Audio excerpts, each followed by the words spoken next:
Harapan besar dari balik jeruji, Amar Zoni tak ingin kembali ke Nusa Kambangan. Aktor Amar Zoni kembali mencuri perhatian publik dengan pernyataan emosionalnya yang disampaikan usai menjalani sidang di Pengadilan Negeri Jakarta Pusat. Dalam keterangannya kepada media, Amar mengungkapkan harapan besarnya agar dirinya tidak dijebloskan kembali ke Lapas Nusa Kambangan, sebuah tempat yang dikenal memiliki tingkat keamanan tinggi dan seringkali dikaitkan dengan narapidana kasus berat. Harapan tersebut muncul bukan tanpa sebab.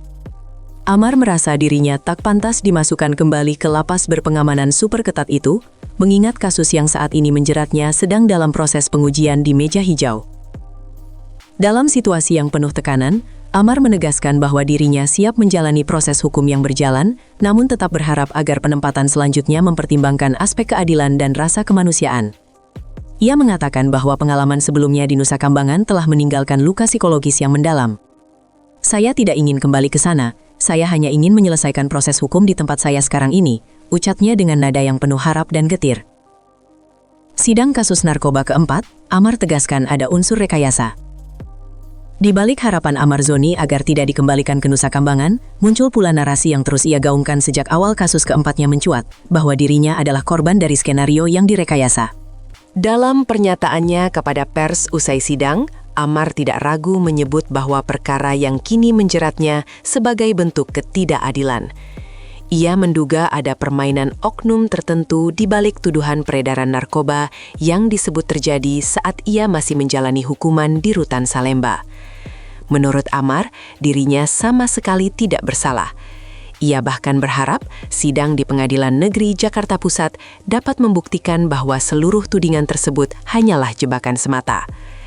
Lewat persidangan, saya berharap semuanya terbuka bahwa kasus ini adalah kasus yang direkayasa, ucap Amar, penuh tekanan emosional.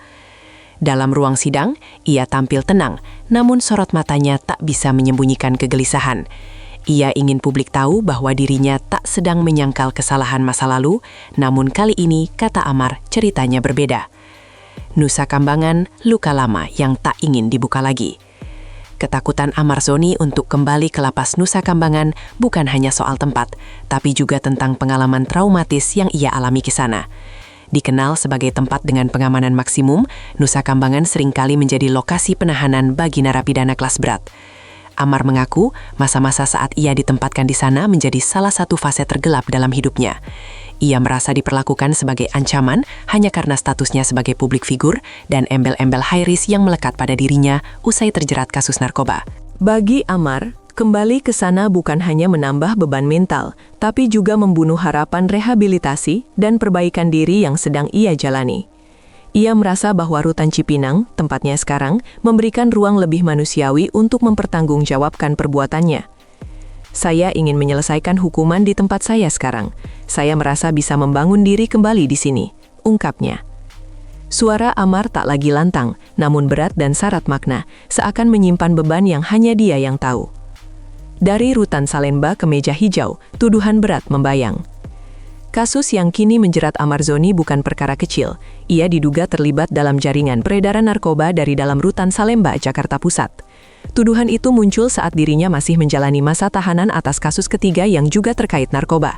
Menurut Jaksa Penuntut Umum, Amar disebut-sebut memiliki peran aktif dalam distribusi barang terlarang di dalam rutan bersama beberapa tahanan lain. Fakta ini membuat statusnya melonjak ke kategori berisiko tinggi. Namun, dari pihak Amar narasi berbeda dibangun. Ia menolak semua tuduhan tersebut dan menyebutnya sebagai jebakan terencana. Kuasa hukumnya menekankan bahwa tidak ada bukti kuat yang bisa mengaitkan langsung Amar dengan dugaan aktivitas peredaran tersebut. Sampai hari ini, proses hukum masih berjalan. Pihak Amar berupaya keras untuk mengurai satu persatu dakwaan yang dilayangkan. Mereka yakin ada kejanggalan prosedur dalam penangkapan dan pemrosesan kasus ini. Apakah benar Amar hanya dijadikan tumbal, atau ada fakta tersembunyi yang belum terungkap? 4 kali tersandung narkoba, tapi kali ini terasa berbeda. Riwayat kasus narkoba Amar Zoni bukan 1 atau 2 kali. Tercatat, ini adalah kali keempat dirinya harus berurusan dengan hukum karena keterkaitannya dengan zat terlarang. Namun menariknya, dalam 3 kasus sebelumnya, Amar lebih banyak disebut sebagai pengguna, bukan pengedar.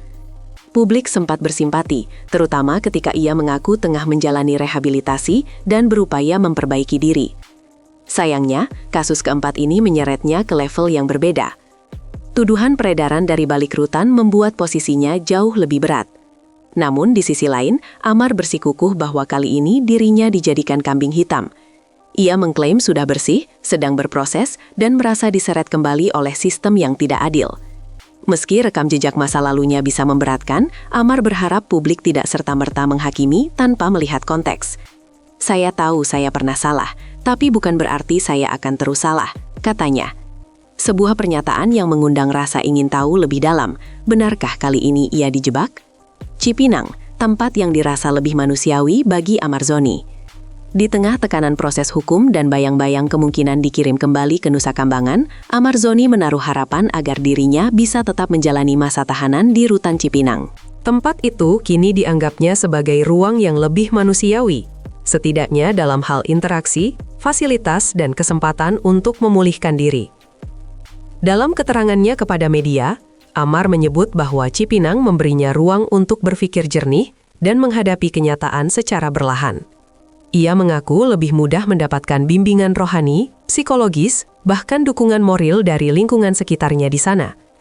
Berbeda dengan atmosfer di Nusa Kambangan yang menurutnya begitu dingin dan penuh ketegangan. "Saya merasa lebih tenang di Cipinang, lebih bisa membangun diri.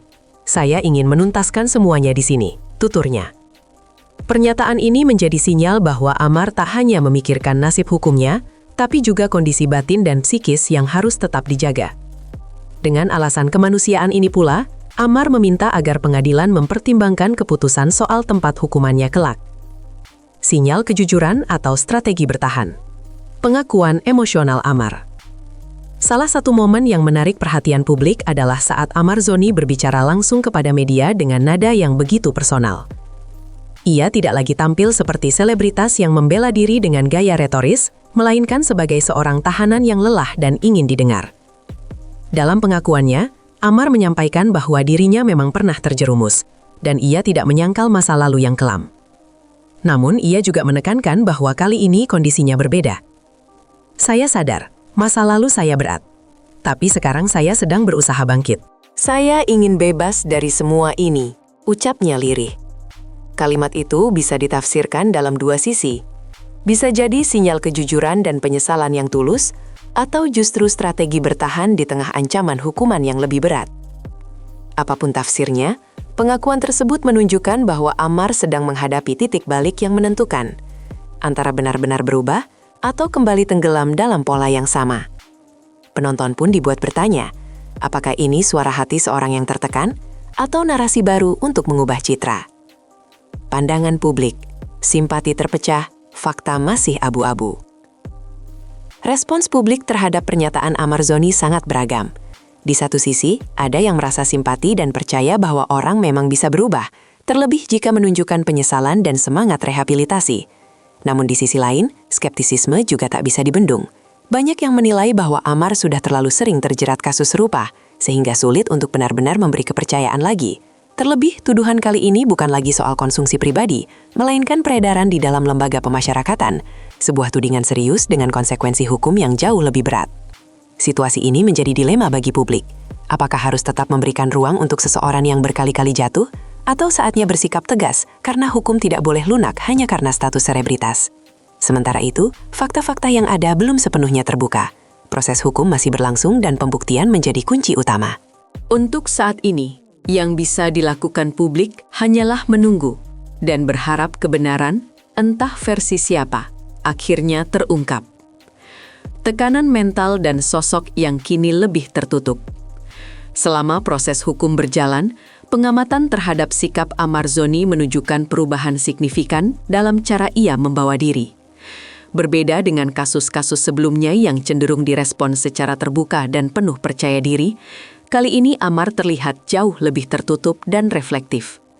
Sumber internal menyebut bahwa tekanan mental yang dialami cukup berat, terutama karena statusnya sebagai high-risk prisoner, kemungkinan pemindahan ke lapas ketat, serta tekanan media yang tiada henti.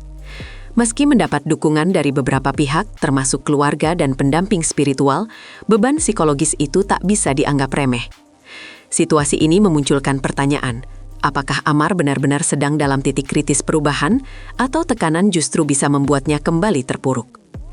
Para pakar psikologi hukum menyatakan bahwa rehabilitasi bukan hanya soal menjauh dari narkoba, tapi juga menghadapi tekanan sosial dan hukum dengan kestabilan emosi.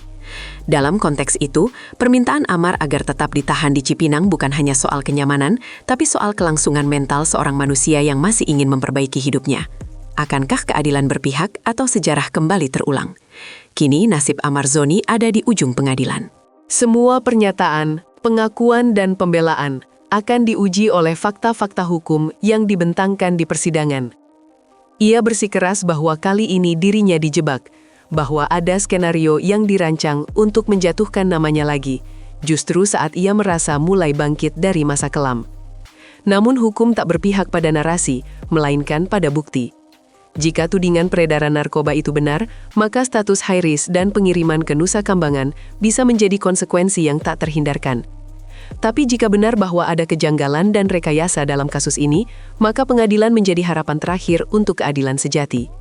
Amar Zoni, terlepas dari masa lalunya, kini berdiri di persimpangan, antara membuktikan bahwa dirinya bisa berubah, atau kembali dicatat dalam sejarah kelam selebritas yang tak pernah benar-benar lepas dari jerat narkoba. Dan publik pun hanya bisa menunggu, apakah ini akan menjadi awal kebangkitan atau akhir dari semua simpati yang tersisa.